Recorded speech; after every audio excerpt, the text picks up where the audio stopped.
बिस्मिल्लाहिर्रहमानिर्रहीम। अस्सलाम वालेकुम नाज़रीन, आप यूट्यूब चैनल देख रहे हैं। मैं इमरान खान हूँ। ये जो पेट्रोलियम मसनूआत की कीमतें हैं, इन्होंने पाकिस्तान को हिला कर रख दिया। हल्का फुल्का लोगों ने एहतजाज करना शुरू किया है, लेकिन एक हैरत की बात यह है कि लोग पाकिस्तान में अपने हक़ के लिए वैसे निकलते नहीं हैं। यानी ये एक ऐसा बोझ है जो सिर्फ IMF के कहने पर पाकिस्तानियों पर डाला गया है। आलमी मंडी में पेट्रोलियम मसनूआत की कीमतें कम होने के बावजूद पाकिस्तान में ये कीमतें बढ़ाई गई हैं और IMF की ख्वाहिश के ऊपर बढ़ाई गई हैं। इसमें ओगरा का कोई अमल दखल नहीं है। ये नवाज शरीफ, मरीम नवाज़ और इसहाक डार ने मिलकर कीमतें बढ़ाई हैं। मरीम नवाज़ मिफ्ता इस्माइल को डांट दिया करती थी और उनको ट्विटर के ऊपर भी अहकामात जारी किया करती थी। नवाज शरीफ साहब मीटिंग्स छोड़कर चले जाते थे, ओगरा के ऊपर गुस्सा करते थे। ये सारा कुछ होता था जब मिफ्ता इस्माइल वज़ीर ख़जाना थे। क्योंकि वो ख़ानदानी रिश्ता नहीं है, उनसे कोई खूनी रिश्ता नहीं है, उनके साथ कोई ताल्लुक़दारी ऐसी नहीं है, तो मिफ्ता इस्माइल को हमेशा ज़िच किया जाता था और जगह बनाई जा रही थी कि इसहाक डार को लाकर वज़ीर ख़जाना की सीट के ऊपर बैठाया जाए। अब इसहाक डार साहब आ गए हैं, लेकिन आपने गौर किया होगा कि मरीम नवाज़ ने एक दिन पहले कहा कि इसहाक डार पे एतबार किया जाए, उन्हें मौका फराहम किया जाए और वो डिलीवर करेंगे। ये यकीन उन्हें मिफ्ता इस्माइल पे क्यों नहीं था? ये यकीन उन्हें शहबाज शरीफ पे क्यों नहीं है? ये यकीन उन्हें बाकी लोगों पे क्यों नहीं है? सिर्फ इसहाक डार पे क्यों यकीन है? इसहाक डार ने एक्चुअली शरीफ ख़ानदान की अमारत के लिए, उनके पैसे के लिए बड़ी खिदमात सर अंजाम दी हैं। जो केसेस मौजूद हैं शरीफ ख़ानदान के जिनके ऊपर पर्दा डाला गया है, उसमें इसहाक डार साहब का एक बड़ा मरकज़ी किरदार था इनके पैसे को लॉन्डर करने के लिए। यानी जो पैसे की मैनेजमेंट है उसमें इसहाक डार साहब का शरीफ ख़ानदान के लिए बड़े अहम खिदमात हैं उनकी। तो उन्हें यह लगता है कि जो हमारा पैसा बचा सकता है वो पाकिस्तान को भी चला सकता है। ये बड़ी सतही और बुनियादी सी सोच है। तो वो इसहाक डार साहब को नवाजने पर लगे हुए और उन पर एतबार करने के लिए पूरी कौम को कह रहे हैं। लेकिन ये मामला एक मुल्क को चलाने का है और मुल्क को मईशत दान चलाते हैं, अकाउंटेंट नहीं चलाते। इसहाक डार एक अकाउंटेंट हैं, मुंशी, और उनसे अब कहा जा रहा है कि आप मईशत को चलाएं, तो ये उस आदमी के साथ जुल्म है। यानी एक घोड़ा अगर 10 किलो का वज़न उठा सकता है तो आप उस पर 100 किलो का वज़न रख देंगे। अगर वो ना चल पाए तो उसका कसूर नहीं है, वो कसूर उस शख्स का है जिसने उसके ऊपर वो इजाफी 10 गुना वज़न डाल दिया है। अब MKM ने एक बड़ी अजीबोगरीब जो है वो मुतालबा उन्होंने किया है और इसके पीछे क्या है मैं आपको भी बताता हूँ। MKM पाकिस्तान ने पेट्रोलियम और डीज़ल की कीमतों में इजाफे पर गहरी तशवीश का इजहार करते हुए वज़ीर आज़म मियाँ शहबाज शरीफ से मुतालबा कर दिया है कि पेट्रोलियम मसनूआत की कीमतों में किया जाने वाला इजाफा फिल फौर वापस लिया जाए और ज़रूरी टैक्स नाफिज किया जाए। और इसमें नसरीन जलील हैं, डिप्टी कन्वीनियर हैं MKM पाकिस्तान की। उन्होंने कहा कि मुल्क को माशी मुश्किलात से निकालने के लिए सारा बोझ अवाम पर डालना जुल्म है। अच्छा, वो ये कह रहे हैं कि पेट्रोलियम मसनूआत की कीमतें वापस ली जाएं क्योंकि MKM शहरी इलाकों की जमात है तो वो शहरियों के बारे में ज़रा ज़्यादा सोचते हैं। लेकिन जब आप पूरे पाकिस्तान के बारे में सोचते हैं तो ज़रूरी टैक्स नाफिज करना इस वक्त पाकिस्तान के किसानों के लिए एक बड़ा मसला होगा और उनके साथ ज़्यादती होगी। इसलिए कि अभी तो सैलाब आया हुआ है, पंजाब के किसान जो हैं उनकी खड़ी फसलें तबाह हुई हैं और उनके पास पैसा भी नहीं था, उनके घर भी बह गए थे। बहुत बड़ी तादाद में वो किसान हैं। अब उनके ऊपर अगर ज़रूरी टैक्स इस वक्त लगाए जाएँ तो प्रॉब्लम है। सिंध पूरा का पूरा डूबा हुआ इंटीरियर और वहाँ पे अभी तक पानी खड़ा है। वहाँ के किसानों पे अगर ज़रूरी टैक्स लगाया जाए तो ये बहुत बड़ी ज़्यादती है। खैबर पख्तूनख्वा के बहुत सारे जो इलाके हैं वहाँ पे अव्वल तो फसल इतनी ज़्यादा वहाँ होती नहीं, लेकिन जहाँ होती है वहाँ पे हालात आपके सामने हैं। वहाँ पे भी कुछ एरियाज़ में सैलाब आया है। तो इस वजह से ज़रूरी टैक्स इस वक्त लगाना किसानों के साथ ज़्यादती है और इससे होगा क्या कि आपके पाकिस्तान में फूड इन्फ्लेशन बढ़ेगी। यानी खुराक या खाने पीने की जो अशिया हैं उनकी कीमतों में बहुत ज़्यादा इजाफा हो जाएगा और वो बोझ अगर पेट्रोल वाली साइड से नहीं आएगा तो वो बोझ खाने पीने की अशिया की कीमतों में इजाफे से वो बोझ पाकिस्तानियों पे पड़ जाएगा। अब MKM ये क्यों कह रही है? क्योंकि वो शहरी जमात है, उन्होंने उन इलाकों से तो उन्होंने इलेक्शन लड़ना ही नहीं जहाँ पे किसान है और वहाँ पे उनको किसी ने वोट भी नहीं देना जहाँ पे किसान है। तो उनको लगा कि देही इलाकों में अगर किसानों के ऊपर ये बोझ पड़ जाए तो शहरी इलाकों में शहरियों के ऊपर से ये बोझ उतर जाए हमारे कहने पे, तो इससे हमें फ़ायदा होगा और हम ये कहेंगे कि हमने पाकिस्तान के शहरियों के लिए ये लड़ाई लड़ी है। ये एमक्यूएम की सोच। लेकिन एक चीज़ और भी है, ज़रा इस पर आप गौर कीजिए। आप देखें कि अब इत्तेहादी जो है ना वो छोटे छोटे नुक्ते उठाना शुरू हो गए हैं। ख़ास तौर पे एमक्यूएम और एक दो जगह और से भी आवाज़ें आ रही हैं। इत्तेहादी छोटी छोटी हरकत करके अपनी जंजीर को चेक करते हैं खींच के, जो जंजीर एस्टेब्लिशमेंट ने पकड़ी हुई है दूसरी जानिब से। यानी एस्टेब्लिशमेंट ने इन सबको जंजीर से बांधा हुआ है और जंजीर का कंट्रोल एस्टेब्लिशमेंट के हाथ में है। इसको ऐसे आप समझ लें। अब ये जो इत्तेहादी जमातें हैं ये छोटी मोटी हरकतें करके अपनी जंजीर को चेक करते हैं थोड़ा थोड़ा कि एस्टेब्लिशमेंट ने जंजीर खुली छोड़ी है या नहीं छोड़ी।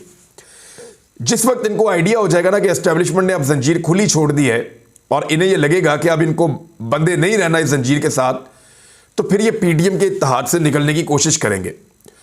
और उस वक्त या तो ये बहुत बड़े बड़े फायदे ले लेंगे इत्तेहाद में रहने के लिए, तो या फिर ये पीडीएम का इत्तेहाद छोड़ जाएंगे ताकि ये इंतखाबात के अंदर लोगों का वोट ले सकें ये कहकर कि हम इनके गुनाहों का बोझ नहीं उठा सकते। यानी एमक्यूएम और एक दो जमातें और हैं, ये लोग ये कहेंगे कि हमने इमरान खान के जराइम का बोझ नहीं उठाया क्योंकि इमरान खान साहब ने बहुत महंगाई कर दी थी, इसलिए हमने उनका साथ छोड़ा। फिर जब पीडीएम ने भी यही किया तो हमने उनका भी साथ छोड़ दिया। तो हम तो अवाम के वफादार हैं, अवाम के लिए हमेशा रहते हैं। हालांकि इमरान खान के साथ भी वजारतों में थे, मौजों में थे, और यहाँ ज़रा ज़्यादा मिल गया तो फिर यहाँ आगे वजारतों में थे और मौजों में थे, और जब इलेक्शन करीब आ रहा है तो अब चक्कर दे के निकलने वाले हैं। एक्चुअली तो ये है। लेकिन लोगों को ये बेवकूफ़ बनाने की कोशिश करेंगे कि इमरान खान को इसलिए छोड़ा कि उसने आपके लिए मुश्किलात पैदा की, पीडीएम को भी इसलिए छोड़ा कि उन्होंने आपके लिए मुश्किलात पैदा की। हम आपके पास दोबारा आ गए हैं और आपका मुकदमा लड़ते रहेंगे। ये याद रखिएगा, जुमले ऐसे ही बोलेंगे एमक्यूएम वाले और बाकी लोग भी। अगर इनको गेम करने का मौका मिला और इनको महसूस हुआ कि एस्टेब्लिशमेंट ने जंजीर ढीली छोड़ दी है, अगर ऐसा हुआ ना तो 3 या 4 इत्तेहादी रह जाएंगे सिर्फ शहबाज शरीफ के साथ। एक पीएमएलएन है, बड़ी जमात है, पीपल्स पार्टी एक और बड़ी जमात है, फजलुर रहमान साहब की पार्टी वो रह जाएगी, और फिर 1-2 पार्टियां और होंगी, तो इनके नंबर्स कम हो जाएंगे।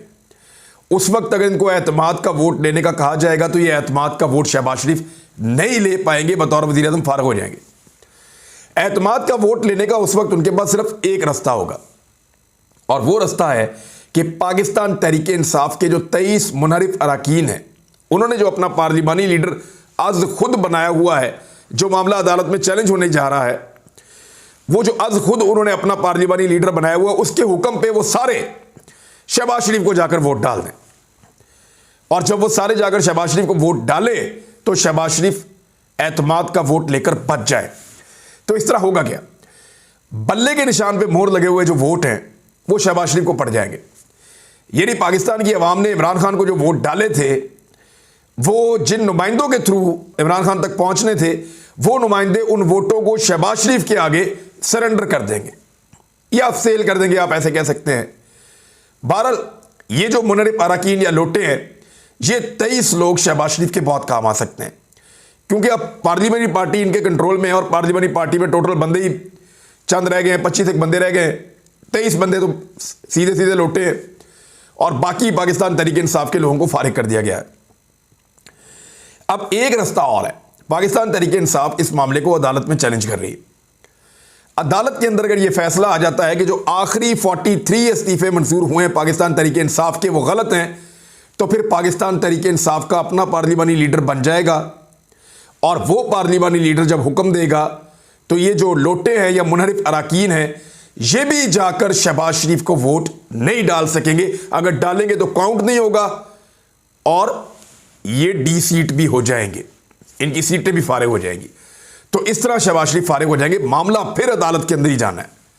अदालत को यह फैसला करना है कि ये जो आखिरी इस्तीफे मंजूर किए स्पीकर ने, ये अपने इस्तीफे वापस ले चुके थे, ये इलेक्शन कमीशन को भी जाकर कह चुके थे, ये तहरीरी तौर पे स्पीकर के ऑफिस को भी आगाह कर चुके थे, तो इनके इस्तीफे आईनी तौर पे मंजूर नहीं हो सकते। इनका ये मौक़िफ़ है। ये मौक़िफ़ लेकर ये लोग अदालत के पास, और अदालत अगर ये कह देती है कि इनका मौक़िफ़ ठीक है, तो फिर पार्लिमानी लीडर इमरान खान साहब का, और जब पार्लिमानी लीडर इमरान खान साहब का, तो एक इत्तेहादी निकला और शहबाज शरीफ गए। अब इत्तेहादी अपनी जंजीर सिर्फ चेक कर रहे हैं और ये सारी गेम आनन फानन हो जाएगी जिस वक्त ये होनी होगी।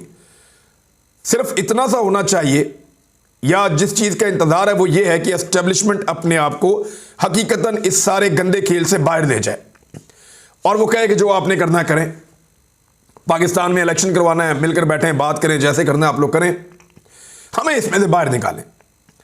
आज अगर पीडीएम को यह पता चल जाता है कि एस्टेब्लिशमेंट ने उनका साथ छोड़ दिया है तो वो इमरान खान के साथ बैठकर अगले इंतखाबात के लिए बातचीत भी कर लेंगे।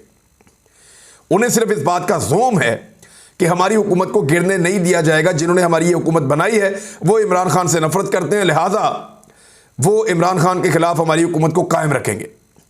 इसी जोम में वो बातचीत नहीं करते और इलेक्शन की तरफ आने का नाम ही नहीं लेते।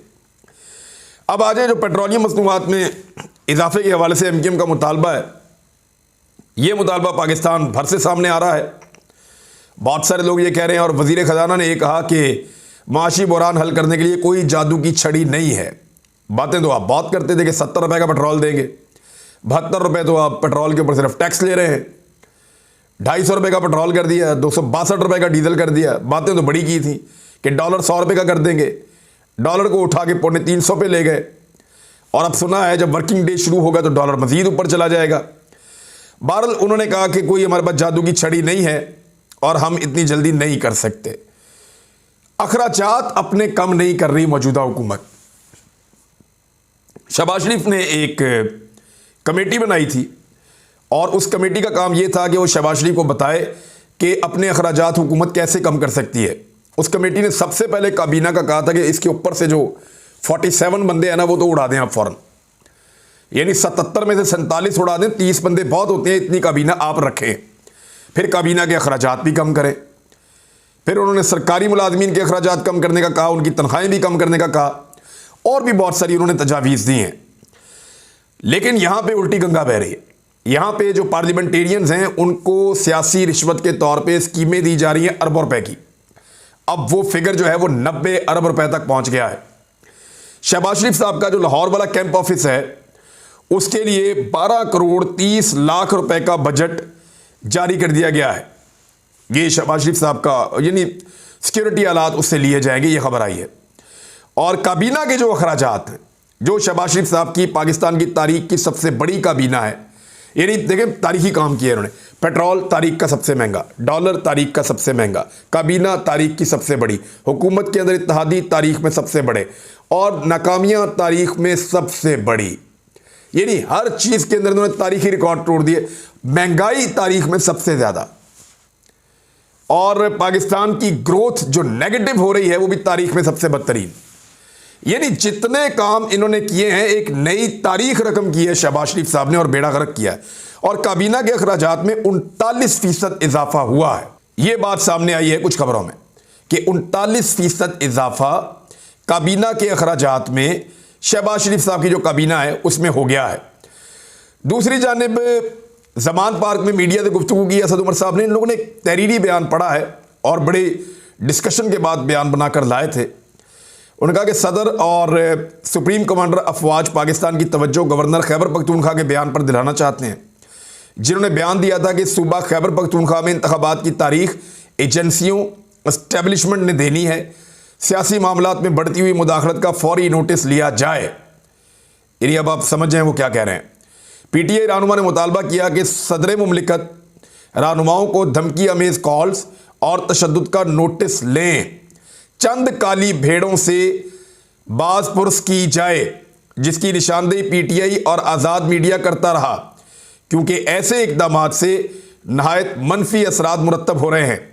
ऐसे इकदामात से मुल्क के बैरूनी दुश्मनों के अज़ाइम को तक़वियत मिल रही है। सदर मुमलिकत इंसानी हकूक़ की पामालियों का नोटिस लें। उन्होंने कहा कि खैबर पख्तूनख्वा में इंतखाबात के लिए कल पटिशन फाइल कर दी जाएगी। हम अदालत में अवाम का मुकदमा लेकर जाएंगे क्योंकि इस वक्त पाकिस्तान का आइन ख़तरे में है। नाज़रीन, एक खबर जो है वो शेख रशीद अहमद साहब के हवाले से भी है और ये एक और इम्पॉर्टेंट ख़बर है। वो ये है कि शेख रशीद अहमद साहब क्योंकि लाल हवेली में रहते हैं, शुरू से उनकी सियासत रावलपिंडी की लाल हवेली से जुड़ी है। लाल हवेली एक बड़ी तारीख़ी इमारत है। अगर आज कोई इस तरह का वाक़या हो जाता है तो हम इसके ऊपर तफसीली बात करेंगे कि एक्चुअली लाल हवेली है क्या, इसकी तारीख़ क्या है और ये सारा कुछ क्यों हो रहा है। तो शेख रशीद ने अपनी पूरी सियासत को लाल हवेली के साथ जोड़ा है। लाल हवेली को लोग अब शेख रशीद की वजह से जानते हैं और शेख रशीद को लोग लाल हवेली के साथ जोड़कर जानते हैं। और ये चंद मरले की छोटी सी जगह है, लेकिन शेख रशीद के मुखालिफिन हमेशा से कोशिश करते रहे हैं कि उनसे ये छीन लिया जाए। बहरहाल वो ये कहते हैं कि उनके पास इसके कागजात मौजूद हैं और उनका ये दावा है कि अगर मैं झूठा हूं तो मेरे खिलाफ नाअहली का केस दायर किया जाए और अदालत में साबित किया जाए कि मैं गलत बात कर रहा हूं और मैंने कब्जा किया हुआ या मैंने झूठ बोला है।